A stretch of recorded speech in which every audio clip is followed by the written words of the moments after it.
Alright, who's number one? I am. Go ahead. In the United States, slavery officially ended in 1865, but nearly 100 years later, prejudice against African Americans continued. Many states in the South had Jim Crow laws.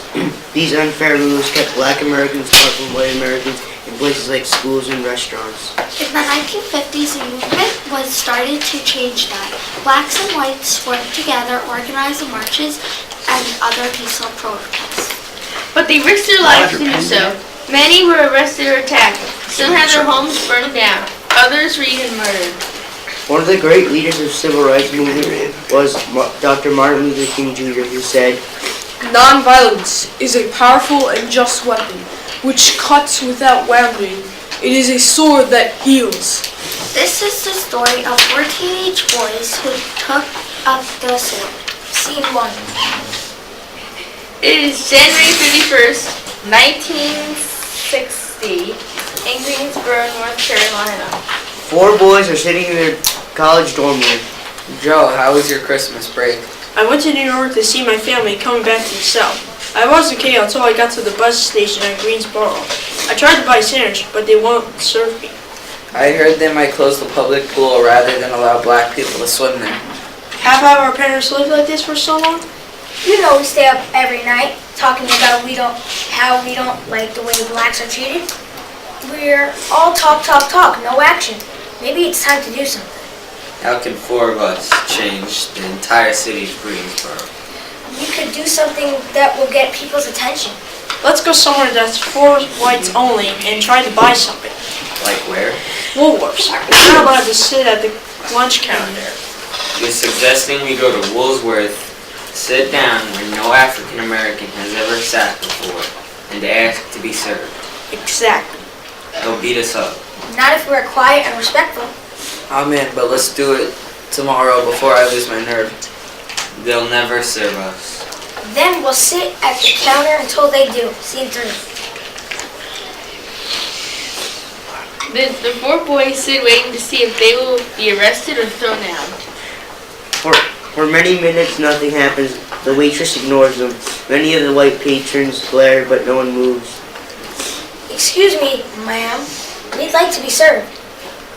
I'm sorry, I can't serve you here. We would just like a cup of coffee, please. You can go to the stand-up counter downstairs. She walks off. The black counter maid comes over. What are you boys doing? You're stirring up trouble, making it harder for the rest of us. Go back to campus, please. She storms off. The manager comes over. Is there a problem here? Not at all, sir. We'd like to order some coffee, please. Boys, I can serve you downstairs, not here.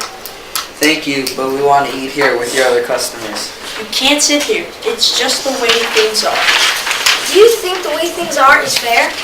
It doesn't matter what I think. It's store policy. With respect, sir, we don't agree with your policy, and we're going to sit here until we're served. An elderly white customer walks toward them. Boys, I'm so proud of you. I wish you had done this 10 years ago. The boys swell with pride knowing someone is on their side. By now, a crowd has gathered. People stare and point. A police officer walks in. We're done for. The officer stalks up and down the aisle behind them, slapping his nightstick into his hand. What's the problem? Everybody knows that this counter's for whites only. I can't arrest him for just sitting there. Have they started any fights? No, they have been nothing but polite. Then I suggest you close the store early. This will all blow over in a day or 2. Scene 4. The next morning, the boys show up at Woolsworth with 2 more friends. They sit at a lunch counter for an entire day. No one serves them. Word spreads about that they are doing newspaper reporters and TV crews show up. Boys, what brought this on? Why now? I was taught that all men are created equal, but we are not treated as equal. Why do we have to sit in the balcony at the movie theater? Why do we have to sit in the back of the bus? Oh.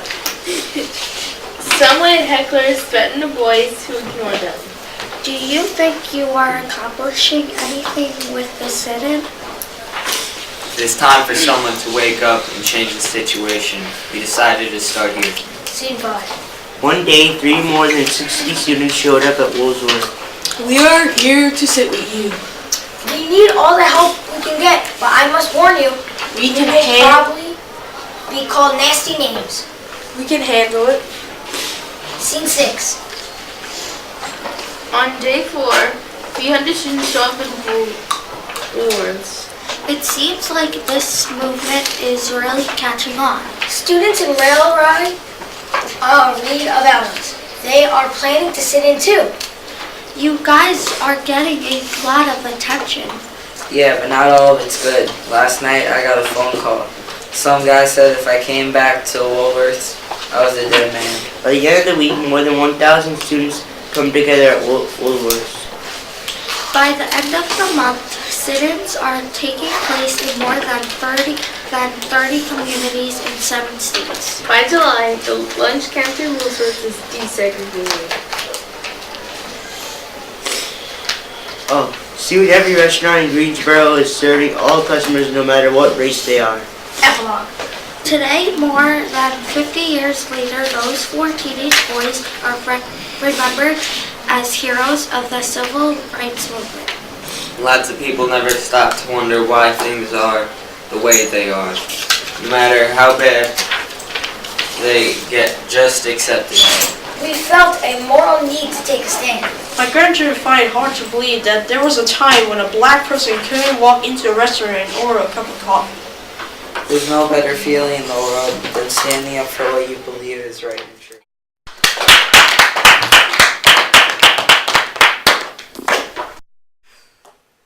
I Would Rather Die, the incredible true story of Frederick Douglass. And action. Scene 1. The year is 1838. Freddie, dressed as a sailor, sits on a speeding train. A conductor approaches. You have your free papers? Yes, sir. Freddie hands the conductor an official document. I did not hear the thundering wheels. I did not see the blurs of the trees whizzing by. I saw only the conductor's stern face. He could not have known what happened next would save my life or destroy it. Scene 2.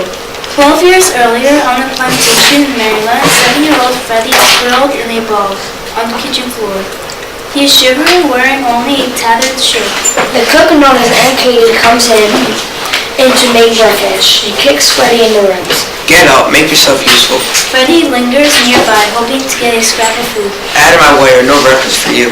Outside, Freddie finds his 2 friends, Jake and William. They are watching the overseer drag Freddie's cousin Esther by the ear. This is the 12th and overslept. I am sorry, I was... No excuses. Don't sleep outside tonight. It's winter, sir. My word is alone. Now get out to the field. Scene 3. At age 9, Freddie is sent to Baltimore to be a slave for Hugh R. His wife, Sophie, and their son, Tommy. One day, the 2 boys play in the parlor. How old are you? I don't know. That's silly. When is your birthday? Around harvest time, I think. My birthday is February 19th. What's February? You don't know much, do you? Boys, shall I read? Tommy settles in on the couch next to his mother. Freddie holds back his hesitance. Come here and sit with us, Freddie. Freddie sits at her feet. Freddie sits at her feet and listens to her melodious voice. Then Pharaoh's daughter saw a basket of trees. She opened it and saw the baby. He was crying and he felt sorry for her.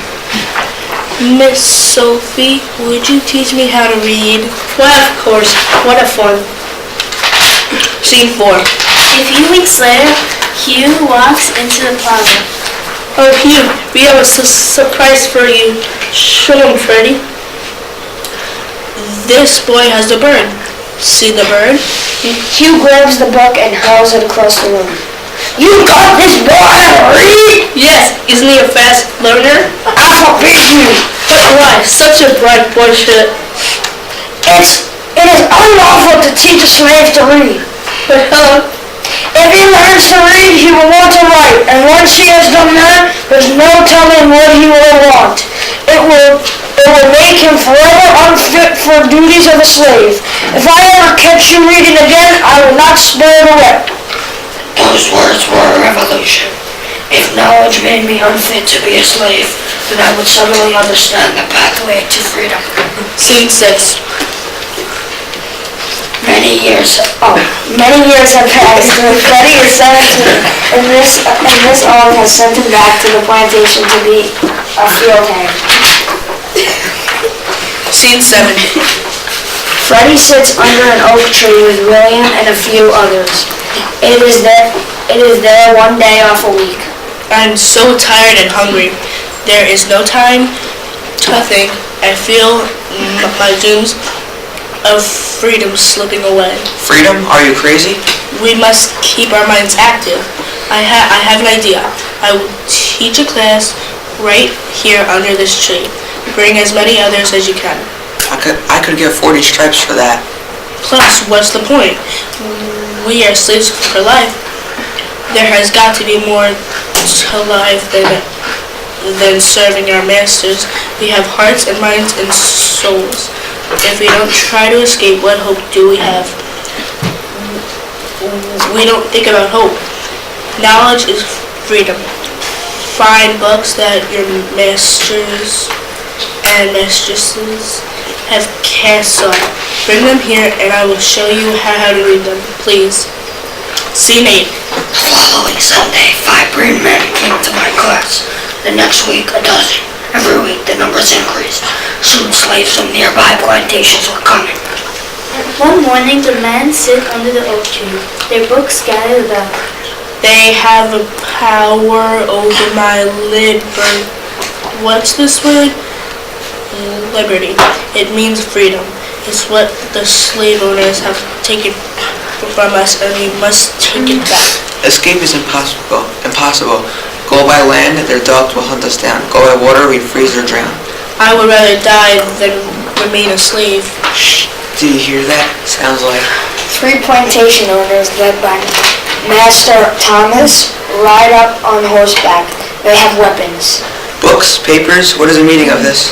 We are just reading, sir. They're plotting an escape. We should kill them all. What a waste. Do you know how much I paid for Harry there? Thomas, this is all Freddy's fault. He's a bad sheep who is spoiling our flock. I will take care of it. If you don't, I will. I thought I would be hanged from what I had done, and Thomas spared my life and sent me back to Baltimore, to the home of you all. I never saw William, Jake, or Harry again. Scene 9. A few months later, Freddie is working in a shipyard among 3 black men. Freddie, since I met you, all you talk about is freedom. Because it is all I think about. Have you any money? No, every week Master Hugh takes my wages. But you are doing the work. I know. I know it. Will he ever set you free? Never. I am a slave for life unless I run. Listen, Freddie, I may have a way to help you. I know a sailor, a free-born black man. He is willing to lend you his papers while he's at sea. Scene 10. On the train out of Baltimore, Freddie's heart pounds anxiously at the conductor as the conductor approaches. You have free papers? Yes, sir. Epilogue. Frederick escapes to the free state of Massachusetts. He began speaking at anti-slavery conventions and became one of the most important voices in the abolitionist movement. He became an advisor to President Abraham Lincoln, and later he held positions in the U.S. government. His autobiography, published in 1845, and Winbury reading to this day. The end.